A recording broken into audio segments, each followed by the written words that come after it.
ನಿಮ್ಮ ಹಳೆಯ ಚಿನ್ನದ ಒಡವೆನ ಅಧಿಕ ಬೆಲೆಗೆ ಮಾರಬೇಕೆ?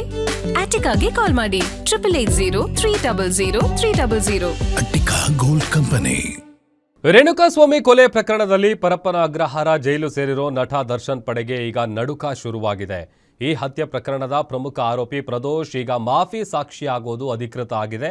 ಪ್ರದೋಷ್ ಸಲ್ಲಿಸಿದಂತಹ ಅರ್ಜಿಯನ್ನು ಪುರಸ್ಕರಿಸಿರುವ 59ನೇ ಸೆಷನ್ಸ್ ಕೋರ್ಟ್ ಕಟ್ಟುನಿಟ್ಟಿನ ಷರತ್ತುಗಳನ್ನು ಹೇರಿ ಆತನಿಗೆ ಮಾಫಿ ಸಾಕ್ಷಿಯಾಗೋದಕ್ಕೆ ಸಮ್ಮತಿ ಸೂಚಿಸಿದೆ.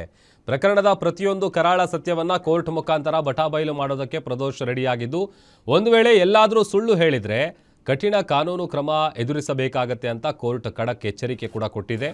ಆ ಒಂದು ಕೊಲೆಯನ್ನು ಮುಚ್ಚಾಕೋದಕ್ಕೆ ಯಾರ್ಯಾರು ಏನೇನು ಮಾಡಿದ್ರು, ಯಾರ್ಯಾರ ಪಾತ್ರ ಎಷ್ಟಿತ್ತು, ಇದ್ರ ಬಗ್ಗೆ ಸಂಬಂಧಪಟ್ಟಂಥ ಸಂಪೂರ್ಣ ಸತ್ಯವನ್ನು ಪ್ರದೋಷ್ ಈಗ ಹೇಳಬೇಕಿದೆ.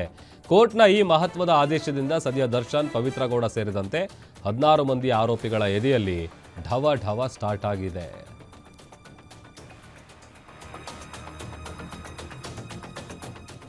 ನೋಡಿ, ಈಗ ಪ್ರದೋಷ್ ಮಾಫಿ ಸಾಕ್ಷಿ ಹೇಳಿಕೆಯಿಂದಾಗಿ ದರ್ಶನ್ಗೆ ಸಂಕಷ್ಟ ಎದುರಾಗೋದು ಫಿಕ್ಸು.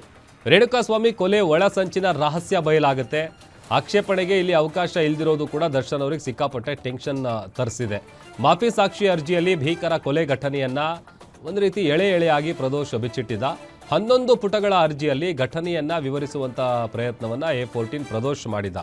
ಸಾಕ್ಷ್ಯ ಮುಚ್ಚಿ ಹಾಕೋದಕ್ಕೆ ದರ್ಶನ್ ನೀಡಿದ್ದರು ಅಂತ ಹೇಳಲಾಗಿರುವಂಥ ಹಣದ ಆಮಿಷದಿಂದಾಗಿ ಅಲ್ಲಿಗೆ ಕಂಟಕ ಎದುರಾಗೋದು ಕೂಡ ಗ್ಯಾರಂಟಿ. ಹಣದ ಆಮಿಷ ಮತ್ತು ಬೆದರಿಕೆಗಳ ವಿವರವನ್ನು ಪ್ರದೋಷ್ ಉಲ್ಲೇಖ ಮಾಡಿದ. ಪ್ರದೋಷ್ ಮಾಫಿ ಸಾಕ್ಷಿಯಾಗಿ ಉಲ್ಲೇಖಿಸಿರುವಂಥ ಅಂಶಗಳಿಂದಲೇ ಇದೀಗ ದರ್ಶನ್ ಅವರಿಗೆ ಸಂಕಷ್ಟ ಎದುರಾಗುತ್ತೆ. ದರ್ಶನ್ ವಿರುದ್ಧ ಪ್ರಾಸಿಕ್ಯೂಷನ್ಗೆ ಬಲವಾದ ಆಧಾರವನ್ನು ಒದಗಿಸುತ್ತೆ ಈತನ ಸ್ಟೇಟ್ಮೆಂಟ್. ಮಾಫಿ ಸಾಕ್ಷಿ ಹೇಳುವಂಥ ವಿಚಾರಗಳು ಅಲ್ಲಿಗೆ ದರ್ಶನ್ ಅವರ ವಿರುದ್ಧ ಪ್ರಾಸಿಕ್ಯೂಷನ್ಗೆ ಒಂದು ರೀತಿ ಬಲವಾದ ಆಧಾರ ಸಿಗುತ್ತೆ. ಇನ್ನು ಪ್ರದೋಷ್ ಸಲ್ಲಿಸಿದಂಥ ಅರ್ಜಿಯಲ್ಲಿ ಏನಿತ್ತು ಅಂತ ನೋಡ್ತಾ ಹೋಗೋದಾದರೆ, ನೋಡಿ, 2003ರಿಂದಲೂ ಕೂಡ ನನಗೆ ದರ್ಶನ್ ಅವರು ಪರಿಚಯ ಇದ್ದಾರೆ. ಜಯನಗರದ ನ್ಯಾಷನಲ್ ಕಾಲೇಜು ಮೈದಾನದಲ್ಲಿ ಕ್ರಿಕೆಟ್ ಆಡ್ತಿದ್ದಾಗ ನಮ್ಮಿಬ್ಬರ ನಡುವೆ ಫ್ರೆಂಡ್ಶಿಪ್ ಆಗುತ್ತೆ. 2024ರ ಜೂನ್ 8ರಂದು ನಾನು ದರ್ಶನ್ ಅವರ ಮನೆಗೆ ತೆರಳಿದ್ದೆ. ಅಲ್ಲಿಂದ ನನ್ನನ್ನು ದರ್ಶನ್ ಸ್ಟೋನಿ ಬ್ರೋಕ್ಸ್ ರೆಸ್ಟೋರೆಂಟ್ಗೆ ಕರ್ಕೊಂಡು ಹೋದರು. ಮಧ್ಯಾಹ್ನ 3 ಗಂಟೆಗೆ ಪವನ್ ರೆಸ್ಟೋರೆಂಟ್ಗೆ ಬಂದು ದರ್ಶನ್ಗೆ ಮೊಬೈಲ್ನಲ್ಲಿ ಏನೋ ತೋರಿಸ್ತಾ ಅದನ್ನು ನೋಡಿದಂಥ ದರ್ಶನ್ ಅವರು ಸಿಕ್ಕಾಪಟ್ಟೆ ಕೋಪ ಮಾಡಿಕೊಂಡ್ರು. ತಕ್ಷಣ ಪವಿತ್ರ ಗೌಡಕ್ಕೆ ಫೋನ್ ಮಾಡಿ ಮಾತಾಡಿದ್ರು. ಬಳಿಕ ಪವಿತ್ರ ಗೌಡ ನಿವಾಸದ ಕಡೆಗೆ ಕಾರ್ ಓಡಿಸೋದಕ್ಕೆ ನನಗೆ ಸೂಚಿಸಿದರು. ಸಂಜೆ 4:30ಕ್ಕೆ ಪವಿತ್ರ ಗೌಡ ನಿವಾಸವನ್ನು ದರ್ಶನ್ ಹಾಗೆ ಈತ ಇಬ್ಬರು ಕೂಡ ತಲುಪ್ತಾರೆ. ಅದಾದ ನಂತರದಲ್ಲಿ ಒಂದೇ ಕಾರ್ನಲ್ಲಿ RR ನಗರದ ಪಟ್ಟಣಗೆರೆ ಶೆಡ್ಗೆ ಹೋಗ್ತೀವಿ.